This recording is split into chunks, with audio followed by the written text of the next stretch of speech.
Hi everyone, it's Andrew here from Plainfield Public Library, and I'm back with another episode of our Classic Serials series.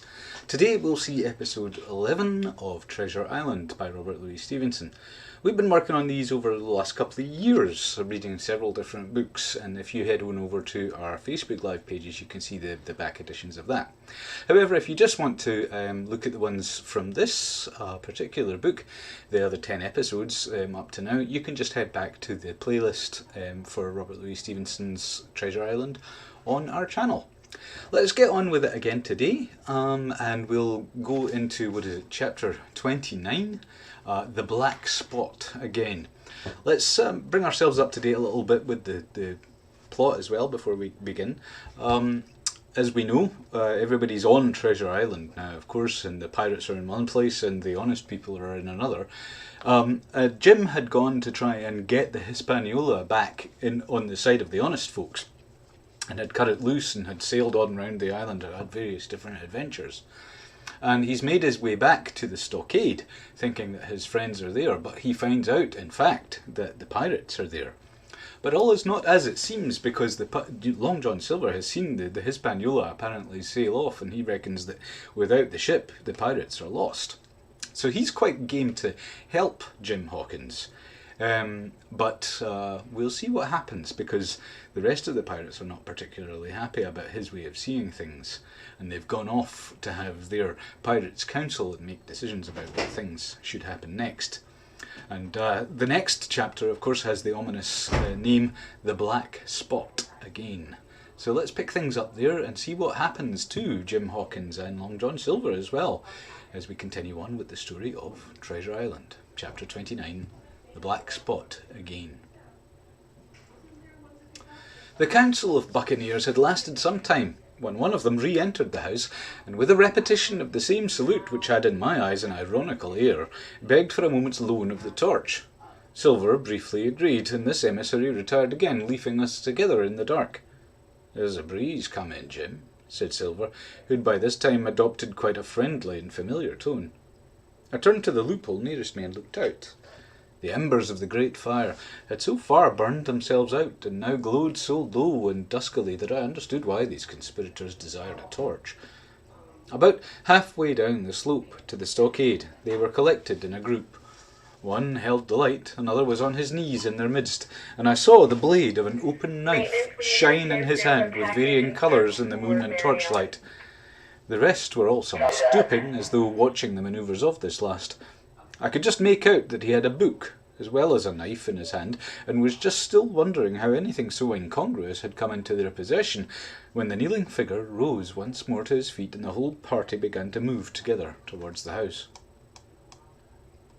"Here they come," said I, and I returned to my former position, for it seemed beneath my dignity that they should find me watching them. "Well, let 'em come, lad, let 'em come," said Silver cheerily. "There's still a shot in my locker." The door opened, and 5 men, standing huddled together just inside, pushed one of their number forward. In any other circumstances it would have been comical to see his slow advance, hesitating as he set down each foot, but holding his closed right hand in front of him. "Step up, lad," cried Silver. "I won't eat you. Hand it over, lubber. I know the rules, I do. I won't hurt a deputation." Thus encouraged, the buccaneer stepped forth more briskly, and having passed something to Silver from hand to hand, slipped yet more smartly back again to his companions. The sea cook looked at what had been given him. "The Black Spot, I thought so," he observed. "Where might you have got the paper?" "Why, hello, look here now, this ain't lucky. You're gone and cut this out of a Bible. What fool's cut a Bible?" "Ah, there," said Morgan, "there. What did I say? No good'll come of that, I said." "Well, now you both fixed it among you," continued Silver. "It'll all swing now, I reckon. What soft-headed lubber had a Bible?" "It was Dick," said one of them. "Dick, was it? And Dick can get to prayers," said Silver. "He's seen his slice of luck, his Dick, and you may lay to that." But here the long man with the yellow eyes struck in. "Belay that talk, John Silver," he said. "His crew's just tipped you the Black Spot in full council, as in duty bound. Just you turn it over as in duty bound and say what's wrote there. Then you can talk." "Thank ye, George," replied the sea cook. "He always was brisk for business, and has the rules by heart, George, as I'm pleased to see. Well, what is it, anyway? Yeah, deposed, that's it, is it? Pretty wrote, to be sure, like print, I swear. Your hand a writing, George? Why, you was getting quite a leading man in this here crew. You'll be captain next, I shouldn't wonder. Just oblige me with that torch again, will you? This pipe don't draw. Come now, said George. You don't fool this crew no more. You're a funny man by your account, but you're over now. And you'll maybe step down off that barra and help vote. I thought you said you knowed the rules, returned Silver contemptuously. Leastways, if you don't, I do, and I wait here. And I'm still your captain, mind, till you outs with your grievances and I reply. In the meantime, your black spot ain't worth a biscuit. After that, we'll see. Oh, replied George, you don't be under no kind of apprehension. We're all square, we are. First, you made a hash of this cruise. You'll be a bold man to say no to that. Second, you let the enemy out of this here trap for nothing. Why did they want out? I don't know, but it's pretty plain they wanted it. Third, you wouldn't let us go at them upon the march. I see through you, John Silver. You want to play booty. That's what's wrong with you. And then fourth, there's this here boy. Is that all? Asked Silver quietly. Enough too, retorted George. We'll all swing and sun-dry for your bungling. Well, now look here. I'll answer for these 4 points, one after another. I'll answer 'em. I made a hash of this cruise, did I? Well, now you all know what I wanted. And you all know if it'd been done that we'd have been aboard the Hispaniola this night as ever was. Every man of us alive and fit and full of good plum duff. And the treasure in the hold of her, by thunder. Well, who crossed me? Who forced my hand as was the lawful captain? Who tipped me, the black spot, the day we landed and began this dance? It's a fine dance. And with you there, it looks mighty like a hornpipe at a rope's end, at Execution Dock by London Town, it does. But who done it? It was Anderson, and Hans, and you, George Merry. And you're the last above board of that same meddling crew. And you have the Davy Jones insolence to up and stand for captain over me. You that sank the lot of us, by the powers. With his tops as stiff as yarn and nothing. Silver paused, and I could see by the faces of George and his late comrades that these words had not been said in vain. That's for number one, cried the accused, wiping the sweat from his brow, for he had been talking with a vehemence that shook the house. Why, I give you my word, I'm sick to speak to you. You've neither sense nor memory, and I leave it to fancy where your mother's was that let you come to sea. See, gentlemen of fortune, I reckon tailors is your trade. Go on, John, said Morgan. Speak up to the others. The others, returned John. They're a nice lot, ain't they? You say this cruise is bungled. By gum, if you could understand how bad it's bungled, you would see. We're that near the gibbet that my neck's stiff with thinking on it. You've seen 'em, maybe, hanged in chains, birds about 'em, seamen pointing 'em out as they go down with the tide. Who's that? Says one. That? Why, that's John Silver. I knowed him well, says another. And you can hear the chains a jangle as you go about and reach for the other boy. Now that's about where we are, every mother's son of us, thanks to him, and Hans, and Anderson, and other ruination fools of you. And if you want to know about number 4 and that boy, why sure my timbers isn't he a hostage? Are we going to waste a hostage? Not us, he might be our last chance, and I shouldn't wonder. Kill that boy? Not me, mates. And number 3? There's a deal to say to number 3. Mind you don't count it nothing to have a real college doctor to see you every day. You, John, with your head broke. Or you, George Merry, that had the ague shakes upon you not 6 hours gone. And as your eyes the colour of lemon peel at this same moment on the clock. Maybe perhaps you didn't know there was a concert coming, neither. But there is, and not so long till then, and we'll see you'll be glad to have a hostage when it comes to that. And as for number 2, and why I made a bargain, well, you came crawling on your knees to make me make it. On your knees you came, you was that downhearted, and you'd have starved too if I hadn't. But that's a trifle. You look there, that's why. And he cast down upon the floor a paper that I instantly recognised, none other than the chart on yellow paper with the 3 red crosses that I had found in the oilcloth at the bottom of the captain's chest. Why the doctor had given it to him was more than I could fancy. But if it were inexplicable to me, the appearance of the chart was incredible to the surviving mutineers. They leapt upon it like cats upon a mouse. It went from hand to hand, one tearing it from another, and by the oaths and the cries and the childish laughter with which they accompanied their examination, you would have thought not only were they fingering the very gold, but were at sea with it besides, in safety. "Yes," said one, "that's Flint's, sure enough. J.F. and a score below with a clove hitch to it, so we done ever." "Mighty pretty," said George, "but how are we to get away with it, and us no ship?" Silver suddenly sprang up and, supporting himself with a hand against the wall, "Now I give you warning, George," he cried. "One more word of your sauce and I'll call you down and fight you." "How? Why, do I know? You had ought to tell me that, you and the rest that lost me my schooner with your interference, burn you. But not you, you can't. You ain't got the invention of a cockroach. But civil you can speak, and shall, George Mary. You may lay to that." "That's fair now," said the old man Morgan. "Fair?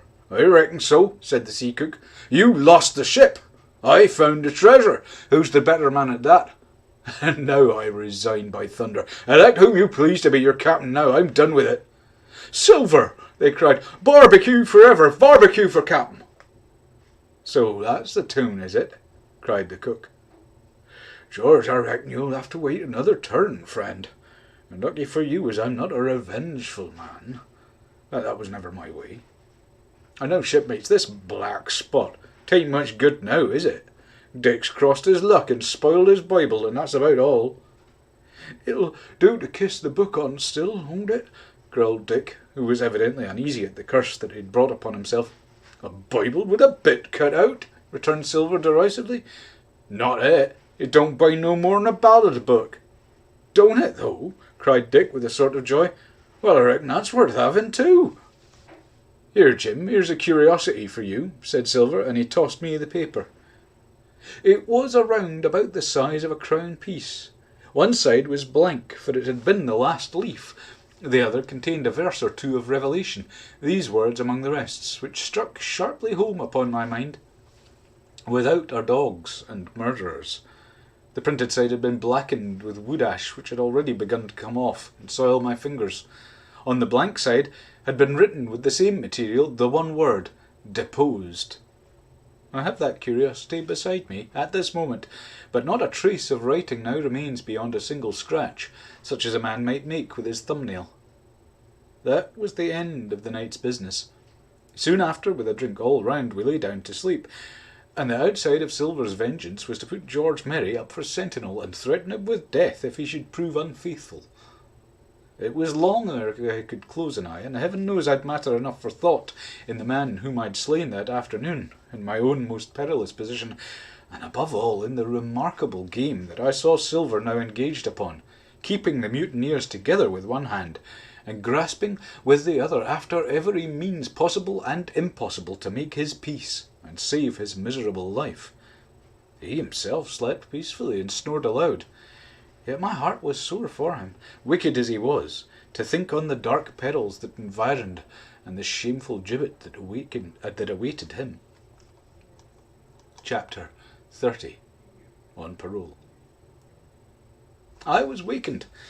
Indeed, we were all wakened, for I could see even the sentinel shake himself together from where he had fallen against the doorpost, by a clear, hearty voice hailing us from the margin of the wood.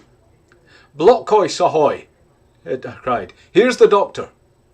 And the doctor it was. Although I was glad to hear the sound, yet my gladness was not without admixture. I remarked with confusion my insubordinate and stealthy conduct, and when I saw where it had brought me, among what companions and surrounded by what dangers, I felt ashamed to look him in the face. I must have risen in the dark, for the day had hardly come, and when I ran to a loophole and looked out, I saw him standing, like Silver once before, up to the mid-leg in creeping vapour. "You, doctor! Top the morning to you, sir!" cried Silver, broad awake and beaming with good nature in a moment. "Bright and early, to be sure, and it's the early bird, as the saying goes, that gets the rations. George, shake up your timbers, son, and help Dr. Livesey over the ship's side. All a-doing well your patience was, all well and merry." So he pattered on, standing on the hilltop with his crutch under his elbow and one hand upon the side of the log-house, quite the old John in voice, manner, and expression. "Quite a surprise for you too, sir," he continued. "We've a little stranger here. A new boarder and lodger, sir, and looking fit and taut as a fiddle. Slept like a supercargo, we did, right alongside of John. Stem to stem we was all night. Dr. Livesey was by this time across the stockade, and pretty near the cook, and I could hear the alteration in his voice as he said, "Not Jim." "The very same Jim as ever was," said Silver. The doctor stopped outright, although he did not speak, and it was some seconds before he seemed able to move on. "Well, well," he said at last. "Duty first, and pleasure afterwards, as you might have said yourself, Silver. Let us overhaul these patients of yours." A moment afterwards he had entered the blockhouse, and with one grim nod to me proceeded with his work among the sick. He seemed under no apprehension, though he must have known that his life among these treacherous demons depended upon a hair, and he rattled on to his patients as if he were paying an ordinary professional visit in a quiet English family. His manner, I suppose, reacted on the men, for they behaved to him as if nothing had occurred, as if he were still ship's doctor, and they still faithful hands before the mast. "You're doing well, my friend," he said to the fellow with the bandaged head, "and if ever any person had a close shave it was you. Your head must be as hard as iron. Well, George, how goes it? You're a pretty colour, certainly. Why, your liver, man, is upside down. Did you take that medicine?" "Did he take that medicine, man?" "Aye, aye, sir, he took it, sure enough," returned Morgan. "Because, you see, since I am mutineer's doctor, or prison doctor, as I prefer to call it," says Dr. Livesey in his pleasantest way, "I make it a point of honour not to lose a man for King George, God bless him, and the gallows." The rogues looked at each other, but swallowed the home thrust in silence. "Dick don't feel well, sir," said one. "Don't he?" replied the doctor. "Well, stop up here, Dick, and let me see your tongue." "No, I should be surprised if he did. A man's tongue is fit to frighten the French. Another fever." "Ah, there," said Morgan, "that comes of spiling Bibles." "That comes, as you call it, of being arrant asses," retorted the doctor, "and not having sense enough to know honest air from poison, and the dry land from a vile pestiferous slough. I think it most probable, although of course it's only an opinion, that you'll all have the deuce to pay before you get that malaria out of your systems. Camp in a bog, would you? Silver, I'm surprised at you. You're less of a fool than many, take you all round, but you don't appear to me to have the rudiments of a notion of the rules of health." "Well," he added, after he'd dosed them round and they'd taken his prescriptions with really laughable humility, more like charity school children than blood-guilty mutineers and pirates, "well, that's done for today. And now I should wish to have a talk with that boy, please." And he nodded his head in my direction carelessly. George Merry was at the door, spitting and spluttering over some bad-tasting medicine, but at the first word of the doctor's proposal he swung round with a deep flush and cried, "No!" and swore. Silver struck the barrel with his open hand. "Silence!" he roared, and looked about him positively like a lion. "Doctor," he went on in his usual tones, "I was a-thinking of that, knowing as how you had a fancy for the boy. We're all humbly grateful for your kindness, and as you see, puts faith in you, and takes the drugs down like that much grog, and I take it I've found a way as'll suit all. Hawkins, will you give me your word of honour, as a young gentleman, for a young gentleman you are, although poor born, your word of honour not to slip your cable?" I readily gave the pledge required. "Then, doctor," said Silver, "you just step outside of that stockade, and once you're there, I'll bring the boy down on the inside, and I reckon you can yarn through the spars. Good day to you, sir, and all our duties to the squire and Captain Smollett." The explosion of disapproval, which nothing but Silver's black looks had restrained, broke out immediately the doctor had left the house. Silver was roundly accused of playing double, of trying to make a separate peace for himself, of sacrificing the interests of his accomplices and victims, and in one word, of the identical exact thing that he was doing. It seemed to me so obvious in this case that I could not imagine how he was to turn their anger. But he was twice the man the rest were, and his last night's victory had given him a huge preponderance in their minds. He called them all the fools and dolts you can imagine, said it was necessary I should talk to the doctor, fluttered the chart in their faces, asked them if they could afford to break the treaty the very day they were bound to treasure hunting. "No, by thunder," he cried. "It's us must break the treaty when the time comes. Until then I'll gammon that doctor if I have to oil his boots with brandy." And then he bade them get the fire lit, and stalked out upon his crutch with his hand on my shoulder, leaving them in a disarray and silenced by his volubility rather than convinced. "Slow, lad, slow," he said. "They might round upon us in a twinkle of an eye if we was seen to hurry." Very deliberately, then, did we advance across the sand to where the doctor awaited us on the other side of the stockade, and as soon as we were within easy speaking distance, Silver stopped. "You'll make a note of this here also, Doctor," says he, "and the boy'll tell you how I saved his life, and were deposed for it too, and you may lay to that.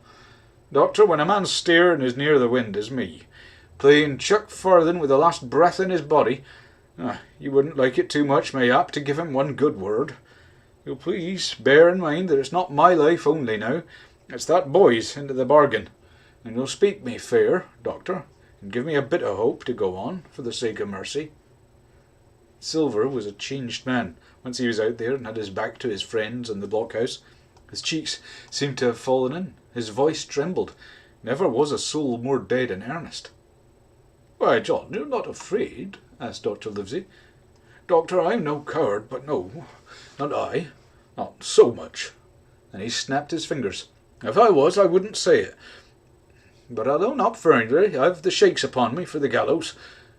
You're a good man, and a true, never seen a better man. You'll not forget what I done good, not any more than you'll forget the bad, I know. And I step aside, see here, and leave you and Jim alone, and you'll put that down for me too, for it's a long stretch, is that."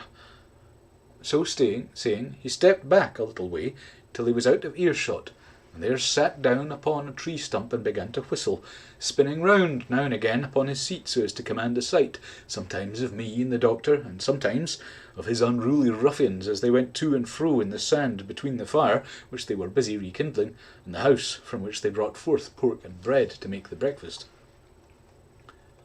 "So, Jim," said the doctor sadly, "here you are. As you have brewed, so shall you drink, my boy. Heaven knows I cannot find it in my heart to blame you, but this much I will say, be it kind or unkind. When Captain Smollett was well, you dared not have gone off, and when he was ill and couldn't help it, by George, it was downright cowardly." I will own that here I began to weep. "Doctor," I said, "you might spare me. I've blamed myself enough. My life's forfeit anyway, and I should have been dead by now if Silver hadn't stood for me. And, Doctor, believe this, I can die, and I dare say I deserve it, but what I fear is torture. If they come to torture me—" "Jim," the doctor interrupted, and his voice was quite changed. "Jim, I can't have this. Whip over, and we'll run for it." "Doctor," said I passed my word." I know," he cried. "We can't help that, Jim, now. I'll take it on my shoulders. Holus bolus, blame and shame, my boy, but stay here. I cannot let you. Jump. One jump and you're out, and we'll run for it like antelopes." "No," I replied. "You know right well you wouldn't do the thing yourself. Neither you nor Squire nor Captain, and no more will I. Silver trusted me. I passed my word, and back I will go. But, Doctor, you did not let me finish. If they come to torture me, I might let slip a word of where the ship is.